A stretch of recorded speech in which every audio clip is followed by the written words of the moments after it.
എൻ്റെ വീട് എവിടെയാ? അങ്കമാലിയിലാണ്. അങ്കമാലിയിലാണ്. ഓക്കെ. അപ്പോൾ പോകാനുള്ളൊരു പ്രിപ്പറേഷനിലാണ് അല്ലേ? അപ്പോൾ ജർമ്മനിക്ക് വർക്ക് വിസയാണ് നമുക്ക് കിട്ടിയിരിക്കുന്നത്. അപ്പോൾ ഇങ്ങനെ ഉണ്ടായിരുന്നു നമ്മുടെ പ്രോസസ്സിങ് എങ്ങനെ ഉണ്ടായിരുന്നു?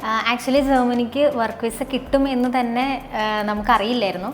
അപ്പോൾ ഏജൻസി ആയിട്ട് ബന്ധപ്പെട്ട് അതിനുശേഷമാണ് നമുക്കൊരു ഉറപ്പായത് ജർമ്മനിക്ക് വർക്ക് വിസ ഉണ്ടെന്നുള്ള കാര്യം ഫസ്റ്റ്.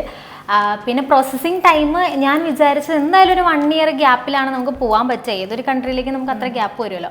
അപ്പോൾ അതും പ്രതീക്ഷിച്ചു. പക്ഷേ ആകെ 3 മാസം കൊണ്ടാണ് എനിക്ക് വർക്ക് വിസ പോസിബിൾ ആയത്. അതും ഭയങ്കര ഒരു വിശ്വസിക്കാൻ പറ്റാത്ത കാര്യമാണ് ആക്ച്വലി.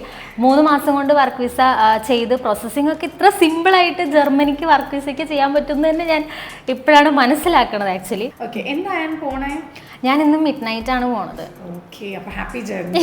Thank you. അപ്പോൾ നമ്മൾ എത്രയാണ് ലാംഗ്വേജ് പഠിച്ചത്? എത്ര മൊഡ്യൂൾസ് കംപ്ലീറ്റ് ചെയ്തത്? ലാംഗ്വേജിന് ആക്ച്വലി എക്സാം എഴുതണ്ട, അത് ഭയങ്കര ഒരു ബെനിഫിറ്റ്സ് ആണ്. എക്സാം എഴുതാതെ ബേസിക് ആയിട്ടുള്ള ജർമ്മൻ ലാംഗ്വേജ് ഈ 3 മന്ത്സിൽ തന്നെയാണ് പഠിച്ചിട്ടുള്ളത്. 3 മന്ത്സിൽ പഠിച്ചു, പഠിക്കുന്നതിൻ്റെ ഇടയിൽ പ്രോസസ്സ് ചെയ്തു, പഠിച്ചു കഴിഞ്ഞപ്പോൾ പോവാറായി. അപ്പോൾ അത്രയും സിമ്പിളായിട്ട് നമുക്ക് ചെയ്യാൻ പറ്റി. ലാംഗ്വേജിൽ ഒരുപാട് ഹാർഡ് വർക്ക് ചെയ്യേണ്ട വന്നില്ല, സിമ്പിളായിരുന്നു. അപ്പോൾ നമുക്ക് ഇന്റർവ്യൂ ഒക്കെ ഉണ്ടായിരുന്നു. ഇന്റർവ്യൂ നമ്മൾ ക്ലിയർ ചെയ്യേണ്ടി വന്നു. അവിടുന്ന് ജർമ്മനിയിൽ നിന്ന് നമ്മൾ ഏത് കമ്പനിയിലേക്കാണോ പോകുന്നത് അവിടുന്ന് ഡയറക്റ്റ് ഉള്ള ഒരു ഇന്റർവ്യൂ ആയിരുന്നു, അത് ക്ലിയർ ചെയ്തു. അതും സപ്പോർട്ടീവ് ആയിരുന്നു. ഞാൻ ഹെർമൻ എന്ന് പറഞ്ഞൊരു ബേക്കറിയിലേക്ക് സർവീസ് സ്റ്റാഫായിട്ടാണ് പോകുന്നത്. ഞാൻ ആക്ച്വലി ഹോട്ടൽ മാനേജ്മെന്റിൽ ഡിഗ്രി കംപ്ലീറ്റ് ചെയ്തതാണ്.